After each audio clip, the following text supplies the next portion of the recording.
Big boss season 7 లోకి Vishnupriya entry ఇచ్చేశారు. విష్ణుప్రియ పోవే పోరా షోతో అందరికీ సుపరిచితం. ఆ తర్వాత సోషల్ మీడియాలో హాట్ ఫొటోస్ పెడుతూ ఎప్పటికప్పుడు కుర్రకారు చేతులకి పని చెబుతూ ఉంటారు. అలాంటి విష్ణుప్రియ గారు ఇప్పుడు బిగ్ బాస్ కి వస్తున్నారంటే కుర్రకారుకి పండగనే చెప్పుకోవాలి. విష్ణుప్రియకి ముక్కు కొంచెం పెద్దగా ఉన్నా కూడా మనసు మాత్రం చాలా మంచిది. చిన్న పిల్ల మనస్తత్వం. ఈసారి బిగ్ బాస్ లోకి చాలా మంది హాట్ గర్ల్స్ వస్తూ ఉన్నారు. అందులో one of the top girl Vishnupriya, second hot girl Kiraak Seetha, third hot girl Nainika. ఒక్క విష్ణుప్రియ బిగ్ బాస్ లో ఎన్ని వారాలు ఉంటారో తెలియదు, కానీ ఉన్నన్ని రోజులు టీఆర్పీ రేటింగ్స్ ఆకాశాన్ని అంటేస్తూ ఉంటాయి.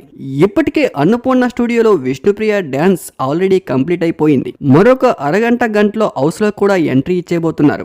ఎంట్రీ ఇచ్చే ముందే స్టేజ్ పై డాన్స్ తో కుమ్మేశారని చెప్పుకోవాలి. విష్ణుప్రియ ఎంత హాట్ గా ఉంటారో అంత కామెడీ కూడా చేస్తూ ఉంటారు. ఆమె వాయిస్ కూడా చాలా వినసొంపుగా మంచి కామెడీగా ఉంటుంది. ఈసారి బిగ్ బాస్ సీజన్ కొంచెం త్వరగా స్టార్ట్ అయిందని చెప్పుకోవాలి. ఎప్పుడు కూడా సెప్టెంబర్ సెకండ్ వీక్ లో స్టార్ట్ అయ్యే బిగ్ బాస్ ఈసారి సెప్టెంబర్ 1 నుంచే స్టార్ట్ అయిపోతుంది. ఎందుకంటే సెప్టెంబర్ నెలలో వినాయక చవితి ఫెస్టివల్ ఉండడంతో ఒక వారం ముందే స్టార్ట్ అవుతుంది బిగ్ బాస్. మరిన్ని interesting Bigg Boss genuine updates కోసం ఈ ఛానల్ ని సబ్స్క్రైబ్ చేసుకోండి. నిరంతరం మీకోసం బిగ్ బాస్ అప్డేట్స్ ఇస్తూ ఉంటాం.